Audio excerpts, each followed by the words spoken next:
runs Google's makerspaces, and then Kenny, who runs Microsoft's makerspaces. And Kenny will start by giving us a presentation, a short one, and then Aaron will, and then we'll chat, and then we'll get your questions. But the basic idea here is, why would you put a makerspace inside of a big company? So let's go, Kenny. Awesome. All right, so I should have some slides coming up in a second here. So hey everybody, my name is Kenny Spade. I am one of the program managers for our makerspace program, The Garage. It's a lot more than just that. We'll kind of walk through some of those things. Really looking forward to kind of talking with you, having some Q&A time. And somewhere around here is my, there we go, Kitty. So Kitty is the lead for the Silicon Valley and San Francisco Garage program at Microsoft. So I kind of wanted to just talk a little bit about that, give you a baseline, hand it over to Aaron, have him do the same, and then hopefully be able to answer any questions you have on that. Before you go, Can everybody hear okay? Good. Okay. All right, cool. All right, cool. So the slide that we're seeing right here, this is actually our makerspace that we had in our Mountain View office. So you may have seen as you're driving down 101, there's a massive construction project over by Shoreline. That's where this makerspace used to be. So sometime summer 2020, we're going to be building a much larger space. We've got some big plans going on there. So let me walk through a little bit about this. There we go. I wanted to talk about the program in general. So this session is around makerspaces, but the Garage is really much more than just a makerspace. So if we were only a makerspace, I don't think we would be nearly as successful as we are today. So what we need to do is we need to kind of set a little bit of understanding of what all the Garage does so that we can have that conversation. So really, a lot of things that we do are around this idea of driving a culture of innovation at Microsoft. So there's a number of different sessions, a number of different ways that we break that down, but a big part of that is around hacking. So I'll talk a little bit about one of our major events that we have.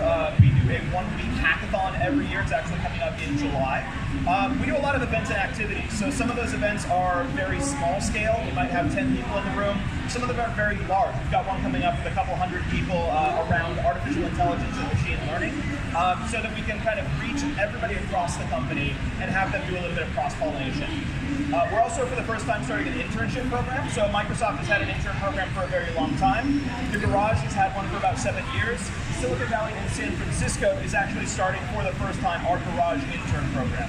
So this is going to be a really great opportunity for us to be able to have our interns hack alongside of our employees and be able to work on projects there. We've also got something called the experimental outlet, which is how we get our projects that are inside of our employees' brains out into the real world. We have our storytelling group, which basically tells stories inside and outside the company. So if you've seen us on Twitter, if you've seen some of the things that are going on there, that's through our storytelling group. And then finally, we've got our entrepreneurs program, which is a brand new experiment that we're actually trying inside of the company to be able to get those projects that have a lot of weight behind them, full-time support from employees within the company, coming down from our CFO. So these are some of the numbers. I'm not going to go through all of this. I just kind of wanted to talk about a couple of these. So I mentioned our hacking program. Last year, our one-week hackathon had 23,500 employees working on hack projects, which created thousands of projects across the company that may not have turned into something that you'll see today, but may be setting the future for Microsoft, setting our direction. So there's a lot of information that we have around there. You can kind of see some of the stuff with our intern program. You see Stanford birthed at the top because we are starting inside of our Silicon Valley and San Francisco office. But we have this program up in Vancouver in Canada, covering all of Canada, and in the Boston area around Cambridge, to be able to work with these top quality schools and bring those people inside of the company. And then finally, our experimental outlet, which I'll talk about in a second, is how we get those ideas out. So we've got have nearly 100 projects that have shipped from these people's ideas that wouldn't necessarily have had mainstream support within the company without a program like the Garage. So our global hackathon, this is really global. It goes across the world. We have had a large number of sites around here, and a big part of this is how we're growing this inside of our engineering and non-engineering groups. So this used to be primarily around people who are doing hacking as part of their day job, and it has expanded out. We now have, as I mentioned, over 23,000 employees to be able to participate, and our major focus is getting everybody in the company to be able to hack. And then finally, around what we're doing with our ship channel, our experimental outlet, We also feature a lot of these. So if you go up to our site, aka.ms/Wall of Fame, you'll be able to see some of the projects that were started in the garage and have since come out as mainstream projects, mainstream products for Microsoft. So with that, I'm going to turn it over to Aaron. Cool, He'll do a little bit of the same with Google, and we'll be glad to take your questions. Yep. Hey everyone, I'm Aaron. I work at Google. I manage all of our global maker programs. This is a map of our current spaces. We've got, I think, 60 maker spaces right now in all of our major offices around the world.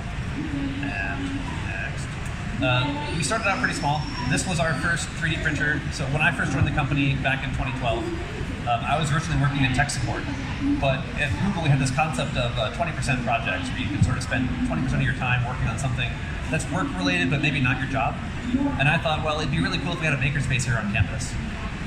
So a team had bought this 3D printer. You may recognize MakerBot Replicator. I started teaching classes to my coworkers how to use it. And over time, started just sort of buying tools and putting them into this room. And over time, it sort of became a makerspace. So that's what this room looks like now. This is also called the garage. We independently came up with the same name at the same time, but it's a Silicon Valley thing. You know, startups have garages. It's good. So this is our space here at Mountain View. Very large. Things to point out here: everything is on wheels because the room is able to be easily reconfigurable for different activities, hackathons, what we call design sprints, where teams will sometimes come and work on new products. But primarily, these are an employee perk. We set them up for fun because we're a company full of makers. Sometimes when we're stuck on a problem at work, you might get away from your desk and go run on a treadmill for a while. Other people like to work with their hands, do something completely away from the keyboard or learn a new skill. And so having the makerspaces for us has been really helpful for that. This is another example. This is our space in New York City. You can see a little bit more chaotic, some cooler tools in here. Again, primarily just lots of fun, cool projects come out of these. Here's a newer space we opened in Singapore recently. This one's interesting because the power drops come from the ceiling, which is another sort of easily reconfigurable design feature that we really like. And of course, they have a beautiful view of the skyline. And yeah, so that's just a general overview of what we do. It's mainly for fun, but over time, teams have come in and actually made products in them as well. I think the most recent one, if you remember the AIY projects kits that we actually had at our booth here last year, those were made in our Seattle makerspace. And then at our booth here at Maker Faire, we love to bring projects that we've made in our offices just to show everybody. Yeah, so one of the things, just as I was kind of watching some of these slides, you'll kind of see the evolution of these things. So the first one that you build is never going to be your best one. Yep. So the idea of working with these is that we learn from doing, and that's actually seen within our makerspaces as well. So one of the great opportunities I've had is because of the construction project, this will actually be the 5th makerspace that we're building in the Bay Area. So fingers crossed it's going to be the best one that we built. But it was really cool kind of seeing the evolution there. Yeah. Good. Let me ask our audience, do any of you work at a company that has a makerspace? Okay. Okay, good. So let me ask you, how do you guys talk to your managers, especially around budget time, about getting your budget for this makerspace? You first? Yeah, absolutely. So it was kind of really interesting with the inception of the garage back around 2009 at Microsoft. It came very much from the, hey, these 3D printer things are very cool. We don't necessarily have space in our own apartments, and we can't necessarily afford to put one of these things on our own. So it was a group of people who got together, talked to a manager and said, if we buy it, if we pay for everything, can we just have a corner of one of the copy rooms?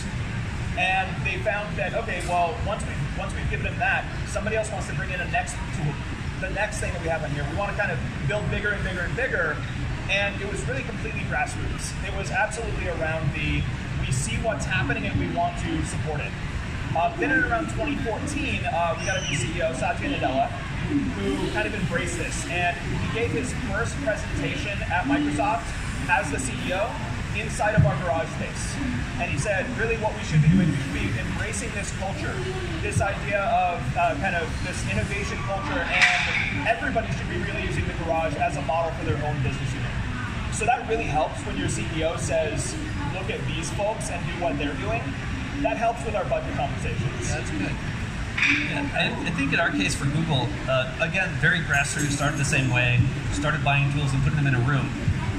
As we sort of built a critical mass, I think we started to learn things about employee safety and rules and stuff that we maybe weren't following at first. So that's been really interesting, but also a lot of support from our management. Once they saw, a lot of our directors and executives actually come here to Maker Faire every year. And so they sort of see what's happening here in the community, and they all agree we should do more of that internally. So I think also we try to be pretty, we say scrappy within Google, of trying to do a lot with a little. So all of our equipment is generally hobbyist level, a lot of Lulzbots, a lot of Prusas, a lot of just very common desktop 3D printers, sewing machines, all of the common stuff you'd have in a community space as well. So funding actually hasn't been super hard. It's really, I think, the real estate that's the tricky part here in the Bay. Okay, so one of the goals is in any makerspace is to get more people to use it. Some people come in naturally, and so can you talk about how you spread this? You know, you kind of touched on it a little bit with, you know, there's some engineers that come in and they really get it. And there are other people, and sort of one of the roles there is training. So could you talk a little bit about the importance of providing training and how you do that? Yeah, absolutely. So one of the major things that we have is trying to kind of satisfy everybody's interests. So if you just had 3D printer training once a week on a Thursday, that's not really going to achieve critical mass. So what we're looking at is trying to do as much as possible and give people projects that they want to work on. Because if you have a project, then you have the desire to be able to actually come in and work on that. And that might not be a makerspace thing. That might be a software thing. That might be, I need to learn how to use Unity to be able to build this application so I can deploy onto an Xbox. Or it might be something there, and basically giving people these opportunities. And that comes in a lot of flavors. So that could be, we're going to run a workshop on this very sophisticated piece of hardware that requires a lot of safety training. Or it might be, we're going to run a workshop where we're going to do some art and you can bring your kids in and try and reach as many people as possible, give them that opportunity and have them hopefully have that desire to want to come back and have that be approachable enough that they'll come in and say, so I have this idea, I don't see anyone doing it right now, can we do this? Yeah, I think, and for us at Google it's very similar. You know, I said early on I started teaching a 3D printer class, but what we found was just teaching a tool-specific training really isn't enough, because what you end up with is sort of a self-selecting group, typically engineers who already know about 3D printing and want to learn it. We found more success in teaching project-based things, like how to build something useful, and then all of the tools that go into that. And that, we found, gets a lot more interest from people from all over the company who come in and get involved. Sort of, they get a taste for it, and then they want to come back and learn other things, or they come up with ideas and try to help steer them towards what they should learn to make it happen. Yeah, so one more point on that. It's also kind of engaging the community to be able to empower them, so that it's not just the two of us or the people who actually work for the site doing those trainings, doing those workshops. So when Kitty joined with Microsoft, one of the things that she wanted to do was to be able to continue to work on things that she was interested in, which weren't completely overlapping with the stuff that I was interested in, which led to the creation of things like a quantum computing study group, led to the genesis of the stuff that we're doing around artificial intelligence, around wearables.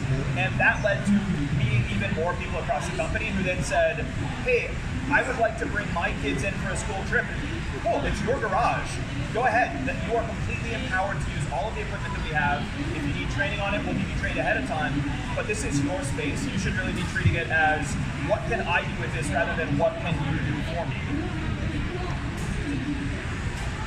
One of the things that I think, talking to you, Aaron, I've learned, the number of Googlers that want to learn woodworking. Yep. Oh, yeah. Right? Is it true at Microsoft? Yeah. And to the rest of the world, it's sort of like, well, why the heck do you need to learn woodworking? Yeah. What does that have to do with what your job is? So kind of talk about that. Yeah. Yeah, well, I mean, some of it is just being here in the Bay Area. Garage space is very limited. And so having these available for employees to come use has been a huge benefit to them. It's really an awesome perk. I think I lost my train of thought with that, but that's one part of it. Yeah, woodworking. Also, we hire a lot of really smart people. A lot of people come out of grad school with these awesome CS and computer engineering degrees, haven't really used a screwdriver that often. So getting hands-on with really awesome tools has also really helped them in their professional careers as well, especially when they're doing product design. being able to know all of the process that goes into making a thing. It's not just drawing CAD and sending it off to a factory. After you start learning machining, you sort of understand, okay, there's different ways I can design this that's better. And so it allows us to like shorten a lot of design for manufacturing steps, generally just raising skills across the board. Yeah, I mean, it's really interesting because you'll see somebody who's absolutely brilliant at programming or who's like the expert in data science, and then you give them a needle and thread, and you see how they're like, okay, what do I do with this? And so everybody has this desire to kind of try these new things, and so it's giving them that opportunity, giving them something that they can do to be able to expand their skill set, kind of moving outside of what they do every day. Can I say that's why we need makerspaces in schools and libraries? Oh, I totally agree. Kids can get outside of just the narrow academics, abilities they have there. Well, let's start opening up to questions. I think someone will bring a mic around. If you have a question for Aaron or Steve about makerspace, particularly if you're trying to understand and present one here, understand, develop one. Hi guys, I'm curious, are your makerspaces in your corporate offices? Are they freestanding? Is it a combination of both? Like, what's going on with that? First? Yeah, sure. So we actually have 7 locations. So I kind of jumped over this in one of the slides there.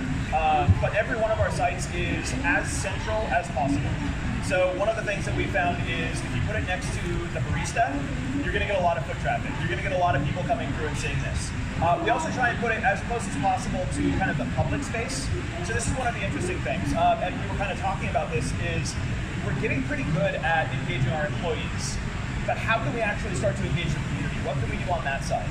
And so when we're looking at building our new sites, it's really how can we make this the center point of the campus, kind of the main location here, so that when people are coming through, they'll see this and say, wow, this is something that's amazing, I'd like to learn more, maybe I'm inspired to be able to do more with this, and how we can do some things on that. So we definitely try and take all of our spaces across the world and put them as central on the campus as possible, never as an isolated, like, stay away from things.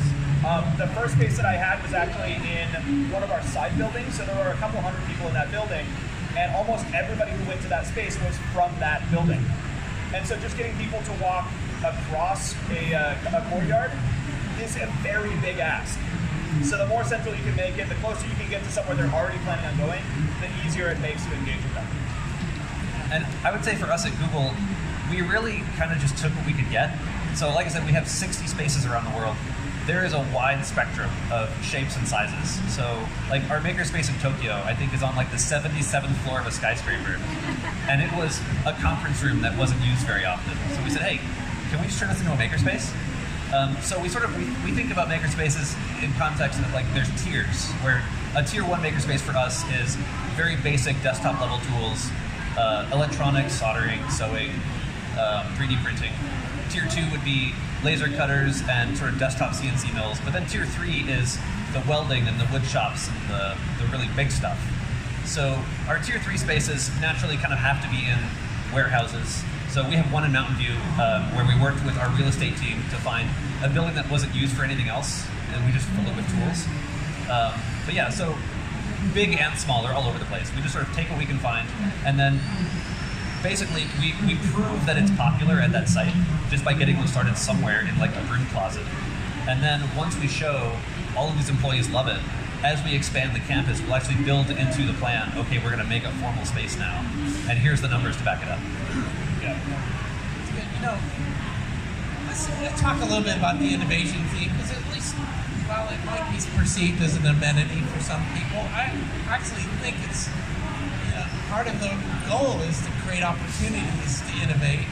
And sometimes it's really difficult in large companies to get a yes around an idea. And it's a little bit easier once you actually prototype that idea. So I've seen that in the Microsoft Garage. Yeah. People walked in, they had an idea, they were doodling on something, and someone came by and said, "Is that a product?" He said, "No." He said, "Well, it should be, right?" No, exactly. Yeah. Yeah, so I definitely see that. So I mentioned the 1 week hackathon. So we actually run around 50 hackathons a year, supported by the Garage program. And one of those is a company-wide event. So that was the one that we had the 23,000 people at. And that's really the way that we can kind of give people an opportunity to spend time outside of their regular work to be able to actually work on this. So we dedicate that, we say no meetings, no major events. This is just for hacking. And that gives them that kind of freedom to be able to innovate, to be able to do that kind of thing. And that has definitely helped. I mean, going back to the earlier question about how we get funding, if you can point to the fact that we've got nearly 100 projects that have come out of this, and some of them are major projects you might have seen. So you might have seen the commercial during the Super Bowl around the adaptive Xbox controller. So that was a project that started with the garage. You may have seen the mobile application Seeing AI, which uses machine learning to allow you vision impaired users to be able to kind of describe the scene that's in front of them. That came out of the garage. And so when we can point to these year over year and say we're continuing to see innovation that we weren't getting before we had this program, that really makes things a lot easier. I would say for us at Google, we're still learning that process. It's a very large company, a lot of different moving pieces. And so we have some internal incubation programs that we're working to partner with the makerspace to say like, hey, you're making this cool stuff, come make it with the makerspace and use these tools. So I think the other thing about our spaces is that they're all volunteer run. So our team that does makerspaces at Google is me and 3 other people. But we have 300 volunteers all over the world, each one in their office just really passionate about being makers. And so they're the ones that actually take care of the space and run it. And we really just try to focus on helping spread best practices, helping keep the lawyers off their backs and take care of funding and all of the corporate stuff, just to organize and make it as easy as possible. Okay, let's go out to the audience. Another question here.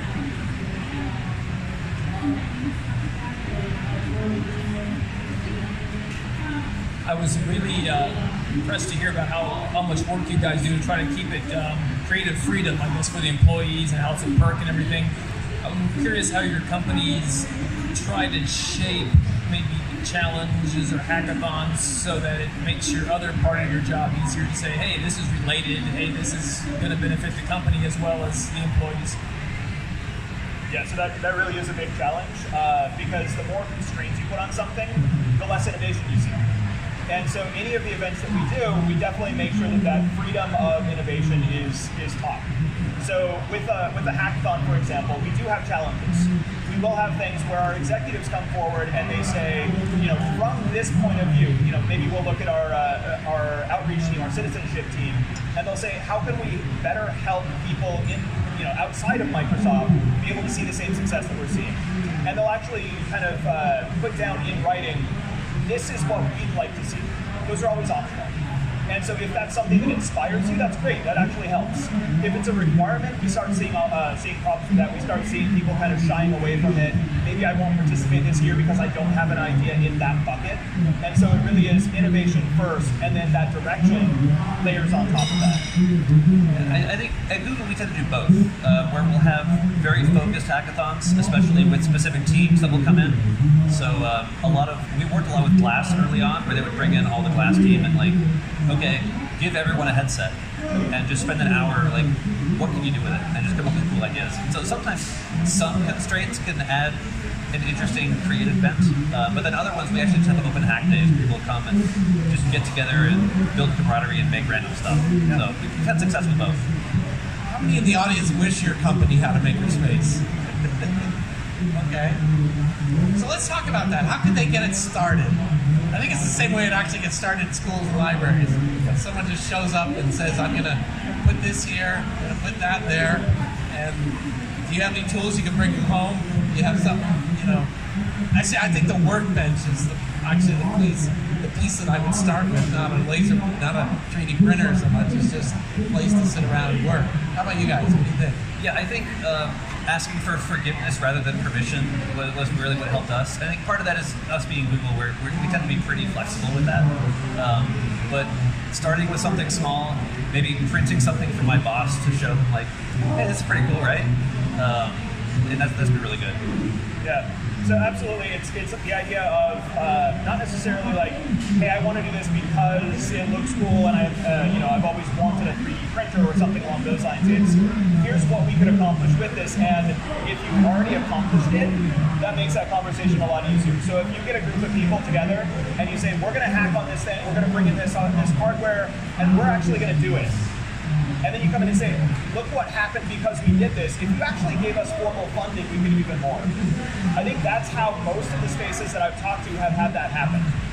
If you go up to them and say, we've seen success in other companies, we've seen success in other places, that's not as easy of a conversation. But if you come in and say, we've seen success with our own employees, with our own projects, that makes that conversation very simple.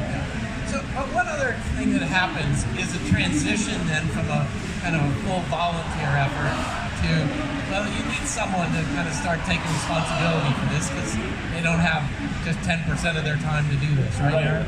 Yeah. Yeah, that's what we're working on right now, is understanding how we can partner with local communities around our offices and just ways we can externalize what we're doing or bring in folks from outside. It's definitely a learning process for us, and it's going to take us another year or two to sort of get that sorted out, but you'll definitely hear more from us.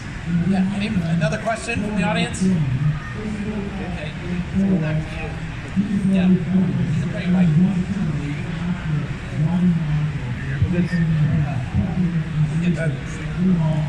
Many of my friends also organizing the makerspace in the company, in Japanese company. But most of the challenging is promote the colleague. Some people doing the maker event like a maker fair in the company. And some other people is making a blog to renew the every month, every week. How do you promote your works for your colleagues? Good question. Let me just repeat it. How do you promote your work in the makerspace to your colleagues in the company? Yeah, for us, we put up signs everywhere, every window, next to every bathroom. We spam everyone with emails. At Google internally, we have mailing lists for pretty much everything. And there is a makers mailing list at Google where anyone who's interested in making stuff will send all kinds of announcements there just to spread the word. That's really good for us. How about you? Yeah, absolutely. So one of the really cool things that we just did up in Vancouver was an old school science fair. So poster board, like the lab coats, all that kind of stuff on there. And it was, you should bring your parents in and show them what you do at work. And so we actually did this, and it had amazing success. So it's really being creative about these kind of things and say, like, how can we get people involved? How can we get people to have such pride in the projects that when we give them that opportunity, they're jumping on top of it. They really want to be able to show this off and be able to do that way. Yes.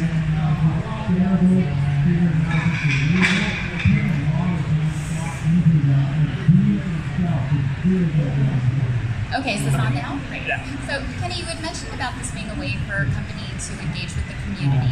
And this is open to the whole panel, but just how do you imagine that engagement taking shape? Is it about maybe opening it to the public, or what are some ways that you envision connecting to the community? Yeah, I think for us it's going to be a mix of things.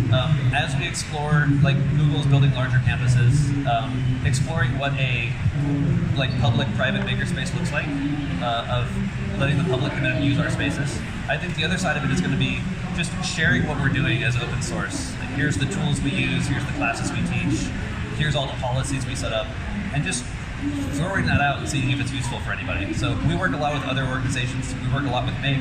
We work with Maker Ed. We work with the Nation of Makers. Generally just trying to help spread things as much as we can. Yeah, so one of the things that we do is we try and partner as much as possible with the community. So a couple of events, we just did one a while back, like last month, called DigiGirls. It's part of our corporate philanthropy program, where we're trying to reach as many young women as possible in the community to be able to bring them in. I think we brought 3 schools from San Francisco in to be able to teach them how to program on a hardware device. Sometime in June, we're still figuring out the date for this. Some of you may have participated in an event called Hack the Future. So we've hosted that a few times, and it's one of the opportunities that we have to be able to kind of bring people into the space and be able to have them kind of benefit from what we've already built. We're definitely have a lot of room to be able to do better with that, but it's something that we're trying to expand, we're trying to do more in. The last thing that we're looking at is, as we build out our new space in Mountain View, one of the spaces that we've allocated is around STEM education. And what we're going to be doing is using that space to be able to bring educators from around the Bay Area into Microsoft to be able to teach them how to better teach other people. And somewhere around here I saw somebody from our Tech Ed program, which is a Microsoft internal program that we're partnering with to be able to bring that to educators. Okay, good. I think we're wrapping. Just a quick idea before we do. I've always thought if you took employees in a company, ask them to bring a project that they do at home like the cafeteria on a Wednesday afternoon, you'd see a whole other side of people. You know, it's kind of like seeing the people here at Maker Faire. It isn't just what you do in your day job. It's kind of what you do when you have some time and you're really interested and passionate about something. Well, thank you, Aaron. Thank you, Steve. Thank you all for being here today.